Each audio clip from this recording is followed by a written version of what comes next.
Atteinte d'un cancer du sein et soignée à l'ICO de Paul Papin à Angers, Valérie Wrobleski-Moulin a décidé de partager une aventure artistique avec d'autres femmes traversant la même épreuve. On parle de son voyage en alopécie maintenant avec elle. Bonjour Valérie. Bonjour Fanny. Alors pour commencer, est-ce que vous pouvez nous expliquer comment ce projet est né? Ce projet est né il y a pile un an, quand j'ai découvert en fait par hasard une boule, voilà, au sein. Et très rapidement en fait, après ce tsunami, j'ai eu envie de proposer quelque chose pour partager en fait une aventure artistique. Au départ, je l'avais imaginé pour moi avec mon fils, de faire une petite vidéo et d'imaginer en fait un univers poétique qui sortirait de mon crâne chaud parce que j'allais perdre rapidement mes cheveux suite à la chimiothérapie.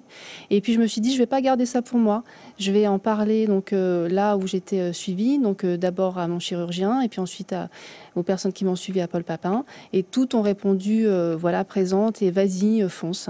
Voilà. Alors on le voit sur ces images, vous proposez notamment un shooting photo, c'est ça, à Oui, des patientes qui ont traversé la même épreuve et qui ont perdu leurs cheveux. Voilà, on souhaite faire avec Christophe Martin, donc qui est photographe, une quinzaine de portraits et ensuite faire travailler des graphistes en fait qui vont faire sortir un univers poétique de ces crânes. Donc ça c'est une première partie. Ensuite il y a également des écritures de témoignages. Toute personne voilà, qui le souhaite, par un écrit de poème, un texte, une anecdote, raconter ce qu'elles ont vécu ou ils ont vécu. Je cherche aussi des hommes, pour l'instant j'en ai pas. Et il y aura une troisième phase en fin septembre normalement avec le tournage d'un clip musical. Ok, alors plusieurs patientes ont participé à ce shooting photo ce mercredi. C'était à l'Institut de cancérologie de l'Ouest. Je vous propose d'écouter l'une d'entre elles. C'est impressionnant.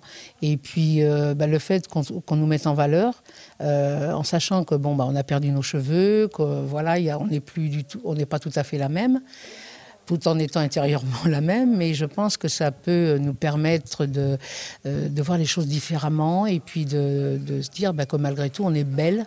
J'attends de voir le résultat et de me dire que je suis toujours là et puis que j'existe et puis qu'on peut être soi-même même sans cheveux. On peut être soi-même même sans cheveux, nous dit Chantal. Est-ce que à travers ces portraits, c'est le moyen aussi de reprendre confiance en soi? Tout à fait, tout à fait. Parce que on se rend pas compte, mais c'est un énorme traumatisme qui est très rapide. À partir du moment où on commence la première chimio, c'est 15 jours, 3 semaines après. Ça nous suit plusieurs mois. Et avant ça, il y a eu la chirurgie, il y a eu l'annonce. Donc c'est très traumatisant. Et je dirais qu'il y a aussi l'aspect perte des cils et des sourcils, parce que l'alopécie, c'est la perte de tous les poils. Et ça nous fait perdre notre identité, notre regard. Et bien sûr, on n'est plus la même et on se reconnaît plus.